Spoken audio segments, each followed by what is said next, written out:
이번 시간에는 과학 탐구에 대한 내용을 문제를 통해 다시 정리해 보도록 합시다. 1번. 과학 탐구 활동과 그에 대한 설명을 알맞게 연결해 보세요. 먼저 관찰이 나와 있네요. 관찰은 탐구 대상을 살펴보는 거였죠. 그래서 탐구 대상을 살펴보는 내용이 어디 있을까 보니까 여기 있네요. 탐구 대상을 감각기관과 도구를 사용하여 살펴보는 것. 연결해주고, 그 다음에 두 번째 의사소통. 의사소통은 내용을 전달하는 거였는데 더 자세하게 잘 설명하면 다른 사람과 생각이나 정보를 주고받는 것을 의사소통이라고 했어요. 그 다음에 분류. 분류는 여기 공통점과 차이점을 기준으로 세워서 무리를 짓는 거였죠. 그 다음은 추리와 예상이 남아있네요. 둘 다 생각하는 거에 대한 얘기였죠.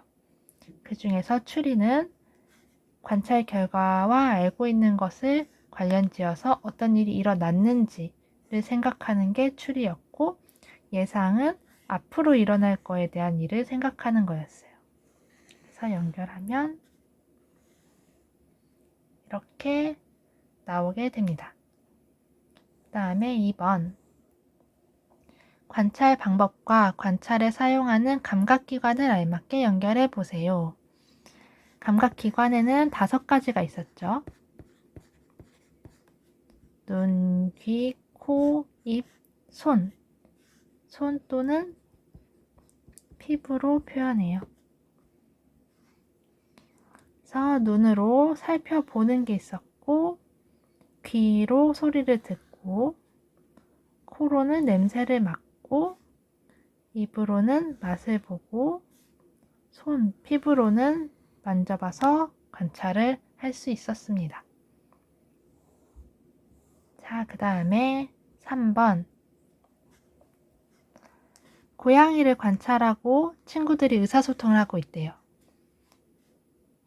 친구들이 하는 설명이 관찰 결과에 해당하면 O, 해당하지 않으면 X 표시를 해보세요. 관찰 결과는 나만 이해할 수 있는 게 아니라 누구나 똑같이 확인할 수 있는 내용이어야 한다고 배웠어요. 그래서 나의 기분이나 생각, 기억과 같은 거는 관찰 결과가 아니라고 했어요. 먼저 수영이가 뭐라고 하고 있는지 볼까요? 이 고양이는 털이 부드러워. 부드럽다는 피부를 통해 감지한 촉감을 관찰했네요.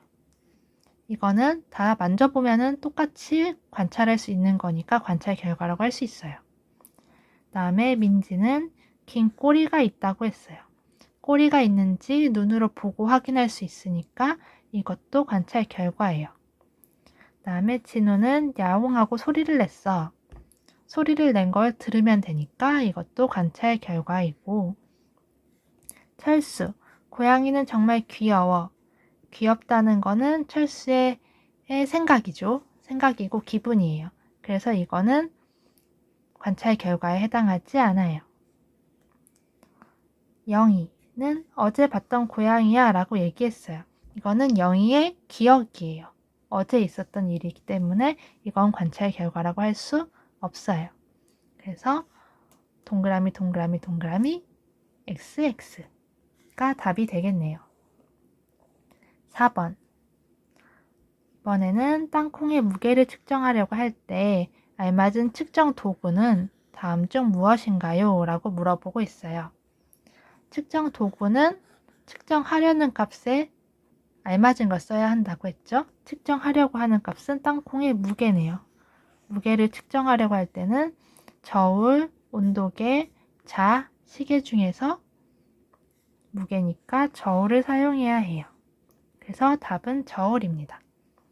온도계는 온도를 측정할 때 쓰는 측정 도구이고, 자는 길이를 측정할 때, 시계는 시간을 측정할 때 쓰는 측정 도구였어요. 마지막으로 분류에 대한 문제가 있어요. 5번과 6번에서는 다양한 동물들을 기준으로 세워 분류를 하려고 합니다. 문제에서 주어진 기준, 분류는 기준에 따라 해야 하는 거였죠. 보기의 동물을 두 무리로 분류해 보세요. 보기를 보니까 토끼, 참새, 상어, 닭, 뱀, 원숭이 이렇게 6종류의 동물이 있네요. 5번의 분류 기준을 볼까요? 다리가 있는가? 라고 기준을 세웠네요. 그러면 이 중에서 다리가 있는 동물들은 토끼 다리 있고 참새도 다리가 있고 상어는 다리가 없네요. 그쵸? 그 다음에 닭도 다리가 있고 뱀은 다리가 없고 원숭이는 다리가 있어요. 그러면 다리가 있다, 그렇다 라고 무리를 지을 수 있는 거는 토끼, 참새, 닭, 원숭이가 있고 그렇지 않다, 다리가 있지 않다고 무리 지을 수 있는 거는 상어와 뱀이 있겠네요. 그 다음에 6번. 이번엔 다른 분류 기준이 있는데 이번에는 날개가 있는가? 라고 물어보고 있어요. 그러면 다시 보기를 보면 토끼는 날개가 없어요.